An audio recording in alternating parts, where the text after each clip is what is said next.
Allez, encore quelques secondes et on va pouvoir commencer ce nouveau live Smart Traveler. Et voilà, c'est parti. Eh bien, écoutez, on est très heureux de vous retrouver pour ce nouveau live Smart Traveler. Aujourd'hui, j'ai la joie d'accueillir Marion. Marion, qui est une expatriée française à Maurice, qui a eu un parcours assez atypique dont elle va pouvoir nous parler. Alors, pendant ce live de 20-30 minutes, on vous attend nombreux, bien évidemment. Vous pouvez aussi le retrouver en replay sur nos réseaux. N'hésitez pas, lors de ce live, à poser vos questions sur les réseaux sur lesquels vous nous regardez, que ce soit YouTube, LinkedIn ou Instagram. Et on prendra évidemment plaisir à y répondre, soit en direct, soit directement après le live, bien évidemment. Marion, bienvenue. Merci, bienvenue Alban aussi. Je suis heureuse de te retrouver. Marion, toi et moi, on se connaît depuis nos arrivées respectives à Maurice, donc depuis bientôt 4 ans.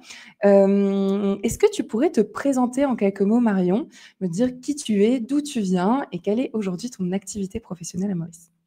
Ouais, bien sûr. Donc, je m'appelle Marion, comme tu l'as dit. J'ai bientôt 32 ans et je suis en couple, j'ai pas d'enfant et je suis originaire de Toulouse, dans le sud de la France. Et en effet, j'habite dans l'ouest de l'île Maurice depuis décembre 2021, donc ça va faire bientôt 4 ans. Et sur le plan professionnel, à la base, j'étais médecin généraliste en France et aujourd'hui, je suis chef de projet digital et coach dans un organisme de formation français qui s'adresse aux professionnels de santé. Donc, vous voyez, assez incroyable, Marion, comme parcours, d'être venue à Maurice, de s'être reconvertie alors que tu étais médecin. On aura l'occasion d'en reparler dans ce live. Est-ce que tu pourrais me dire un peu qu'est-ce qui t'a amené à choisir l'île Maurice comme destination d'expatriation parmi toutes les destinations qui auraient pu s'offrir à toi? Ouais. Donc déjà, ouais, avec mon conjoint, on avait envie de partir de France. On cherchait une expatriation à vivre quelque part et surtout, on cherchait une destination chaude et où on pourrait faire du surf toute l'année. Ça, c'était un de nos critères. Alors, on s'est dit, ça, c'est important. Et en fait, mon conjoint, il m'a parlé de l'île Maurice parce qu'il y a un de ses clients qui habite ici depuis une dizaine d'années et qui lui en a parlé en bien, en lui disant que c'était chouette. Moi, je connaissais déjà le rythme un peu sur une île parce que j'avais habité à Tahiti pendant quelques mois auparavant. Et du coup, on s'est dit, allez, go, on tente l'expérience. On n'est pas venu à Maurice avant, on est directement venu en se disant, voilà, on va découvrir. Et ça, c'est un point important. Il y en a beaucoup qui viennent avant lors d'un voyage de repérage. Il y en a d'autres qui ont eu une expérience insulaire un peu comme toi et qui se disent, bon, voilà, je sais un petit peu quels sont les enjeux d'une île.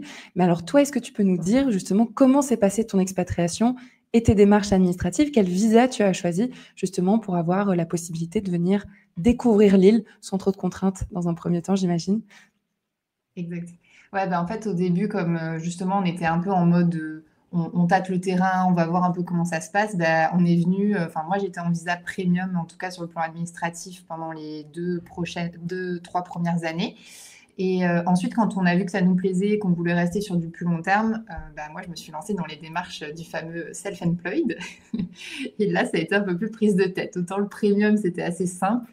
Le self-employed, voilà, un peu plus compliqué. J'ai fait ça toute seule et j'avoue, et je l'avoue, que si c'était à refaire, je me ferais sûrement accompagner, notamment pour la partie business model où j'ai vraiment senti qu'il voulait des mots précis et quelque chose qui soit un template bien précis et j'ai dû m'y reprendre à 3 ou 4 fois pour coller aux attentes. Donc voilà, c'est compliqué, mais c'était un peu laborieux quand même. Après, au niveau des autres démarches, sur le plan assurance santé, tout ça, faut résilier un peu tout ce qu'on a en France. Et j'ai pris, moi, une assurance internationale. Il y en a qui qui prennent la CFE aussi, mais c'est pas mon cas de figure. Et en dehors de ça, j'ai trouvé l'expatriation ici quand même plutôt simple. Encore une fois, pour ma part, je connaissais déjà ce que c'était que vivre sur une île, donc j'ai pas été très surprise par ce qu'on peut trouver à l'île Maurice. Les gens, ils parlent aussi français ou anglais, donc c'est vrai qu'il n'y a pas de grosses difficultés, je dirais, au niveau de la communication. Après, il y a les différences culturelles, ça c'est clair, hein, mais nous, on est ici pour découvrir une autre culture, une autre mentalité, tout ça. Donc, finalement, on a plutôt bien vécu ce changement. Et c'est vrai que voilà, si on vient à Maurice pardon, en s'attendant à retrouver exactement tout comme en France et qu'on est un peu dans une comparaison permanente, on peut ne pas s'y retrouver, mais nous, ça nous a directement bien plu et il n'y a pas eu de grosses difficultés au niveau de l'arrivée. Ah super. Bah, écoute, merci d'avoir reprécisé ça. Alors je reprécise pour ceux Mmh. qui nous découvrent, qui nous suivent ou qui ne savent pas encore comment ça se passe une expatriation à Maurice. Donc tu as opté pour le visa premium, qui est un visa touristique long terme de 1 an, qui est renouvelable, dans un premier temps et ensuite pour un self-employed que tu as fait seul avec beaucoup de difficultés. Combien tu m'as dit 4 fois pour s'y reprendre pour le business plan. Alors c'est évidemment les choses qu'on évite lorsqu'on se fait accompagner, mais combien de temps ça a pris en tout et pour tout pour obtenir ton self-employed? Tu t'en rappelles ou pas? Ouais, je crois que j'ai eu quand même de la chance parce que ça a pas été si long que ça, mais ça a pris 3 4 mois, un truc comme Ouais. ça. Voilà. Donc pour ceux qui nous entendent aujourd'hui, vous voyez, ça prend du Mmh. temps, il faut être préparé et Marion, quand elle a tenté de le faire seule, elle était sur place en plus. Donc d'autant plus quand vous êtes à l'étranger, n'hésitez pas à vous faire accompagner, n'hésitez pas à contacter, Smart Traveller, des gens qui sont expatriés à Maurice pour qu'ils puissent, également vous recommander, pour ce type d'accompagnement. C'est vraiment important pour être le plus fluide possible. Donc tu disais, oui, tu as pas tellement eu de grandes difficultés que tu aurais rencontrées. Est-ce qu'il y en a malgré tout qui te titillent aujourd'hui? Ou alors est-ce que tu pourrais nous partager peut-être tes plus belles surprises par rapport à Maurice? Ouais. Bah, il y a quand même eu des difficultés, hein. Je vais quand même, parler parce que c'est pas non plus, toujours, tout rose, hein, l'expatriation. Mais ouais, pour moi, la 1re difficulté à laquelle j'ai été confrontée quelques mois, on va dire, après être arrivée, c'était sur le plan, professionnel parce que, bah, j'ai un peu tout fait en même temps, comme tu le disais, en introduction. J'ai fait le changement géographique et la reconversion et quand je suis arrivée à Maurice, pendant 1 an, j'étais, en train de me former, en train de créer un peu l'activité que j'ai aujourd'hui. Mais du coup, j'avais pas de rentrée d'argent et en fait, je me suis rendu compte aussi que c'était pas si simple de travailler sur place. Enfin, en tout cas, Mmh. d'avoir un emploi sur place qui est rémunéré comme, en Europe ou comme en France, que c'était pas en un claquement de doigts, que c'était pas forcément si simple que ça. Donc voilà, pendant 1 an, j'étais un peu dans une phase assez inconfortable, sur le plan professionnel. Et puis l'autre difficulté aussi auquel je pense, on se prépare pas assez et dont il faut parler, c'est sur le plan perso. Parce que en fait, on arrive dans un nouveau pays, on est un peu déraciné, on rencontre plein de monde, rapidement. Mais je trouve que ça prend quand même du temps avant de vraiment se faire un socle amical, de se refaire un petit cercle, solide autour de soi. Et pendant ce temps-là, bah, ça peut être compliqué. Si on est venu tout seul, bah, là, c'est vrai que ça peut être difficile et si on vient en couple ou en famille, bah, je pense qu'on a vraiment cette tendance à se renfermer sur, bah, soit son couple, soit sur sa famille et cetera et ça peut créer aussi des tensions. Voilà, ça demande des ajustements, que chacun trouve, un peu son équilibre et faut s'attendre à ce que ça prenne un peu de temps, quoi. Mmh. Voilà. Et ça, tu as raison, c'est vraiment un écho qu'on a, lorsqu'on vit en tant qu'expatrié. Il y a pas seulement le fait d'avoir son logement, de commencer sa vie sur place. Il y a vraiment la question de l'intégration culturelle, sociale, avec des personnes avec qui on partage des centres d'intérêt et ça, c'est un écho qui nous a été fait suffisamment régulièrement aujourd'hui pour qu'on crée une communauté, vraiment Smart Traveller avec des événements tout au long de l'année et cetera et je sais qu'il y a ces petites communautés qui apparaissent un peu partout sur l'île et qui sont aussi créés par les expatriés qui ont ce souhait. Mais je trouve que c'est intéressant ton témoignage parce que bah, quelque part, tu es venu sous visa premium. Le visa premium, il permet un peu ça, de tester la destination, de se donner 1 an pour se dire, Mmh. ben voilà, quel va être mon projet à la suite. Et tu l'as vraiment utilisé en tant que tel. C'était une année de test avec ces challenges et qui t'ont finalement ouvert à d'autres opportunités professionnelles. Est-ce que, en parallèle de ça, tu as eu des belles surprises à Maurice, des choses où tu te dis, waouh, ça, c'était vraiment incroyable?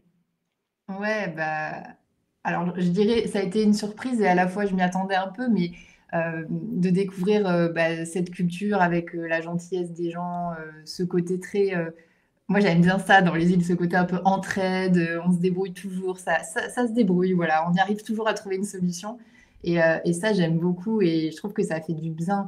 Ça fait un rythme beaucoup plus, tranquille ou moins stressant en tout cas que ce qu'il y avait, Mmh. en France et d'autant plus vu que j'habite dans l'ouest de l'île Maurice, c'est encore plus cool que pour vous qui habitez dans le nord. Mais Comment tu décrirais l'ouest de Maurice? Juste pour donner un peu un avant-goût à ceux qui nous écoutent, ouais, l'ouest, c'est quoi un peu? West is the best. Non, pour pour moi l'ouest c'est, pour moi en tout cas, c'est très personnel, mais c'est le parfait, équilibre entre il y a quand même, voilà, des trucs pour vivre, il y a, des écoles pour ceux qui ont des familles, il y a quand même toutes les facilités et cetera et c'est nature. Il y a l'océan, il y a la montagne, enfin, ça fait partie des autres surprises, moi, que j'ai eues, c'est que je m'attendais à ce qu'il y ait des plages, ça c'est sûr, parce qu'on le sait, l'île Maurice, il y a beaucoup de plages et tout, Mais en fait, j'ai découvert qu'il y avait quand même pas mal de montagnes, qu'il y avait des randos, qu'il y avait des trails. Et franchement, c'était une belle surprise aussi sur le plan de la nature, quoi. Donc voilà comment je décrirais l'Ouest, c'est un peu cette alliance entre à la fois il y a de la nature et aussi une vie sociale, quoi. C'est pas non plus perdu complètement. Mmh. Ouais, c'est vrai, tu as raison. On dit beaucoup aux expatriés d'inviter le nord et l'ouest, qui sont un peu les 2 régions prisées, des expatriés à Maurice. Et c'est vrai que l'ouest, il y a un petit côté, tu arrives, tu fasses au coucher de soleil, les champs de canne, la montagne, c'est très nature, comme tu dis. Et ce côté, vraiment, si vous aimez surfer, c'est typiquement l'ouest, c'est là où il y a les vagues, parce que le reste de l'île, c'est plutôt des lagons. Donc, pour les amoureux de la nature, les amoureux du sport, je trouve que l'ouest est tout indiqué. Ça, c'est vrai. Mmh. Mais écoute, merci pour ça, Marion. Alors, toi, ton parcours, il est quand même atypique dans le sens où tu t'es reconverti. Et quand on pense à médecin, on se dit waouh, 10 ans d'études, voire plus, se reconvertir derrière, ça doit être quelque chose. Comment est-ce qu'on se reconvertit lorsqu'on est médecin? Qu'est-ce qui t'a donné envie de sauter le pas? C'était une nécessité ou c'était une envie aussi de changer? Ouais, c'était les 2 en fait. Mais en fait, il y a beaucoup de raisons, mais la principale, c'est que j'étais pas heureuse, hein, dans mon activité, Mmh. dans mon métier. J'exerçais, essentiellement en libéral en France et je m'y retrouvais pas trop, quoi. Alors que pourtant la médecine, c'est vraiment une vocation. Enfin, c'est une vocation, je voulais faire ça depuis que j'étais petite et tout. Mais en fait, avec l'évolution telle que c'est en France, l'exercice, il m'a franchement dégoûtée et je me suis dit à la fois pour, ma santé mentale, on va dire, mais aussi pour la santé des gens, tel que ça évolue le système et tout, il va falloir pour moi que je change parce que ça va pas le faire, je m'y retrouve pas. Donc il y avait cette nécessité et puis il y avait aussi le fait que on avait quand même ce projet d'expatriation. J'aurais pu travailler en tant que médecin à Maurice, mais les démarches n'étaient quand même pas hyper Mmh. simples, etc. Et en fait, je me suis dit, j'ai envie d'avoir aussi un business qui sera plus mobile, que peut-être je pourrais emporter plus facilement s'il y a d'autres expatriations. Alors, je sais pas, avec l'évolution du monde, on se dit, il faut rester mobile, tu vois. Enfin, moi, j'ai un peu ce truc de me dire, voilà, faut toujours avoir une longueur d'avance et se dire, si dans un pays ça va plus, peut-être qu'il faut pouvoir faire ses valises et partir aussi ailleurs. Donc, j'avais cette envie aussi d'avoir une activité que je pourrais plus emporter avec moi. Donc voilà, il y a à la fois la nécessité parce que ça n'allait plus dans mon activité et aussi cette opportunité d'expatriation de me dire c'est le moment peut-être de me réinventer. Mmh. Et du coup, enfin de façon très pratique, quand je suis arrivée à Maurice, donc je savais pas trop ce que j'allais faire encore et je me suis dit: «J'ai 1 an à peu près devant moi, pour réfléchir à la suite et construire quelque chose, construire un projet». Et dans un premier temps, en fait, j'ai suivi une formation de coaching parce que je m'intéressais au coaching professionnel. Je trouvais cette approche assez intéressante. Je me suis dit: «Je vais me former là-dedans, je verrai bien ce que ça va donner, mais il y a un truc qui m'attire, qui m'appelle dans ce domaine». Et de fil en aiguille, ça s'est un peu structuré. Je me suis dit: finalement, toutes les difficultés que moi j'ai rencontrées là en voulant évoluer en tant que médecin, sans trouver, les solutions, sans savoir vraiment qu'est-ce qu'on peut faire avec nos diplômes et cetera et comment évoluer même au sein de notre métier, tu vois? Même en tant que médecin en France, quand tu veux, évoluer, de poste, on ne connaît pas, tu vois? On est mal informé, même dans notre profession, sur ce qu'on Mmh. peut faire. Donc je me suis dit: «Ce serait important de créer quelque chose là-dedans». Et c'est là que l'idée, de créer finalement un organisme de formation, dans lequel on accompagnerait les médecins ou les soignants dans leur évolution professionnelle, c'est là que l'idée, elle est née et après c'est une affaire de rencontre. J'ai rencontré ma collaboratrice, actuelle et en fait ensemble on a fondé ces programmes d'accompagnement qui allient donc du coaching et de la formation, on va dire, pour les professionnels de santé en France. Voilà. Et donc aujourd'hui, mon rôle, Super. projet que médecin ou que coach, voilà. Mmh. C'est super, mais c'est vrai, je pense, pour ceux qui nous écoutent, là, aujourd'hui, lors de ce live, c'est vraiment de se dire: «Ben, j'ai un métier aujourd'hui, est-ce qu'il est transposable à Maurice?» Déjà, s'il y a un vrai sujet et toi, tu en as fait l'expérience, devenir médecin à Maurice quand on est étranger, c'est pas forcément évident. C'est des démarches qui sont longues, où il faut peut-être d'abord se rapprocher d'une institution ou quoi. Et donc, comment avoir un métier qui me permette cette liberté géographique? Et tu l'as évoqué, c'est vraiment ça, toi, c'était en tout cas ton enjeu, cette nécessité que tu avais, ce désir, que tu avais aussi de pouvoir, t'affranchir un peu des frontières via ce nouveau métier, tout en faisant coïncider, et c'est là où je trouve ça génial, ta précédente expérience. Donc, il y a vraiment un fil rouge dans ton parcours qui est vraiment sympa. D'ailleurs, pour tous les médecins qui nous écoutent et qui souhaiteraient se reconvertir, n'hésitez pas à aller contacter Marion directement après ce live. Mais en tout cas, je pense que chaque futur expatrié doit vraiment avoir ça en tête. Comment est-ce que je viens confronter ce que je sais faire à la réalité du marché à Maurice? Donc ouais, effectivement, c'est un sacré sujet. Aujourd'hui, comment tu décrirais ton quotidien professionnel à Maurice? Comment ça se passe? Quels sont les outils que tu utilises? Où est-ce que tu travailles? Qu'est-ce que tu peux nous dire pour que les personnes puissent éventuellement se projeter un peu dans ce que c'est que de travailler, voire télétravailler à Maurice? Ouais, oui. Moi, du coup, c'est du 100% télétravail, on va dire. Enfin, en tout cas, c'est 100% distanciel, mon activité. Tout se passe soit sur des plateformes, pour la partie formation, c'est des plateformes de e-learning où je crée les vidéos, etc. Et pour la partie coaching, on fait en Zoom, tu vois, comme on est en train de se parler là, en visio, c'est pareil avec les personnes que j'accompagne ou avec les autres intervenants que je forme. Et donc, je travaille de chez moi ou alors d'un espace de coworking. Et c'est vrai que là encore, j'ai mis beaucoup de temps avant de sauter le pas du coworking parce que, en fait, à Maurice, les maisons, elles sont, elles sont juste immenses. Elles sont très grandes, la plupart des maisons en tout cas. Et je me disais, mais c'est pas possible, je vais pas aller dans un espace de coworking alors que j'ai de la place chez moi et tout, ça n'a pas de sens. Donc, je me disais, non, non, je vais travailler de la maison tout le temps.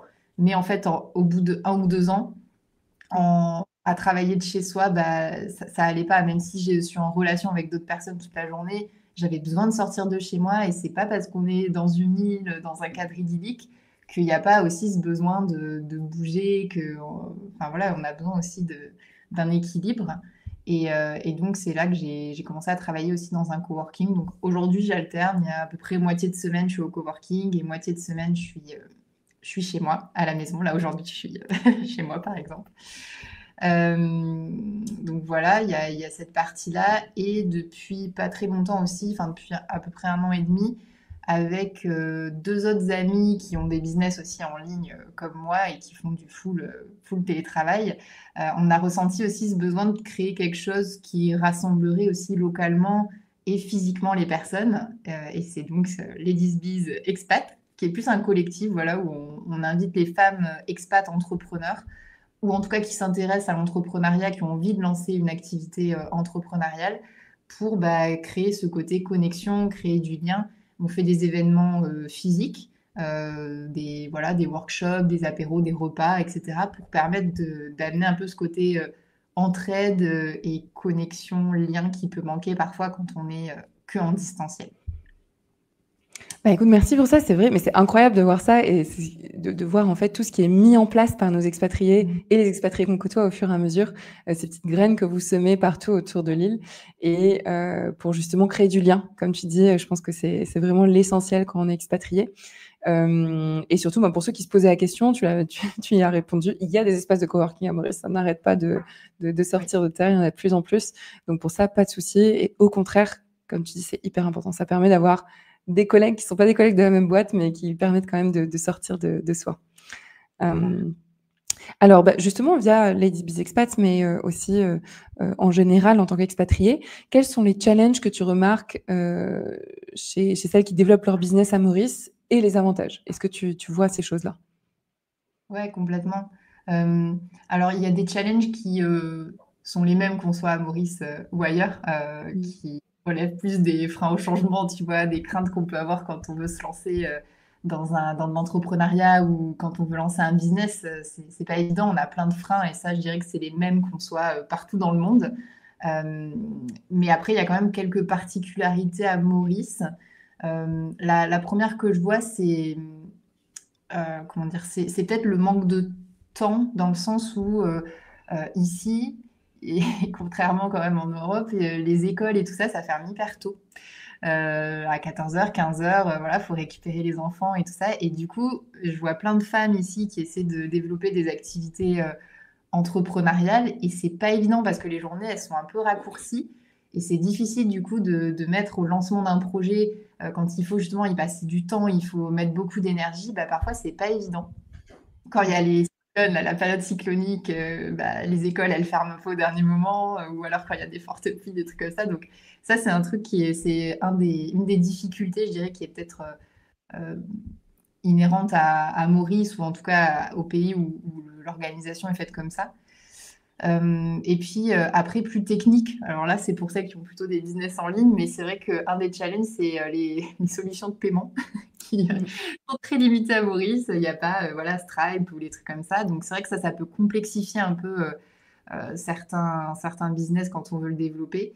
Et pour ceux qui développent des business physiques, je dirais qu'une des complexités, c'est peut-être de faire attention à ne pas faire concurrence au marché local. C'est une très bonne chose hein, qui est ça, mais c'est vrai qu'il faut faire un peu attention quand on est expat, qu'on arrive. On ne peut pas tout faire, on ne peut pas se lancer dans tout et n'importe quoi. Je pense qu'il faut le garder à l'esprit, ça quand même. Ouais, Donc, merci, tu as raison, je rebondis dessus, mais c'est vrai que ça, c'est un vrai sujet. Renseignez-vous toujours bien en amont sur ce que vous êtes capable de faire en tant qu'expatrié, ce que vous avez le droit de faire. C'est la première ouais. chose. C'est vraiment ce que vous en êtes capable. Et la troisième chose, c'est il faut se poser la question parfois, si ça n'est pas développé à Maurice, il y a peut-être aussi une bonne raison. Donc, il faut bien tester ça. Et je rebondis aussi sur les solutions de paiement, c'est un vrai sujet. N'hésitez pas à vous rapprocher si vous avez des questions, même de nous. On a creusé le sujet. Il y a des solutions qui existent, qui sont pas toujours les plus évidentes, hein, je suis d'accord, mais on essaie de travailler avec un certain nombre d'acteurs du domaine pour essayer de proposer des choses un peu plus performantes. Donc oui, ça définitivement sont des sujets, et merci de les avoir relevés, parce que c'est important d'avoir en tête, d'être transparent dessus et d'avoir en tête les challenges que vous rencontrerez. Et après, tu me demandais aussi pour les avantages. Les avantages. Il y en a aussi. C'est vrai qu'ici, il y a beaucoup, beaucoup d'entrepreneurs. Donc, je trouve que c'est assez inspirant et que quand on arrive justement sans trop savoir peut-être ce qu'on va faire, etc., bah, c'est quand même un bon vivier, je trouve, pour oser s'ouvrir à autre chose. Ça ouvre le champ des possibles. Il y a toujours des personnes qui ont des parcours incroyables avec voilà, des reconversions un peu atypiques, alors qui ont des business auxquels on n'aurait pas du tout pensé. Donc voilà, je trouve que ça ouvre pas mal l'esprit et c'est assez intéressant. C'est un des gros avantages que j'ai trouvé en arrivant ici. C'est vrai qu'il y a un dynamisme entrepreneurial qui est quand même hyper chouette à Maurice, que je vous invite à venir découvrir, auquel on contribue aussi Smart Traveller avec des événements autour de l'entrepreneuriat. Mais en tout cas, bon, pour toutes les femmes là qui nous écoutent, qui sont expatriées, qui sont déjà expatriées, qui veulent se lancer en entrepreneuriat, vous connaissez maintenant les 10 biz expats via Marion. Marion, quel conseil donnerais-tu aux futurs expatriés?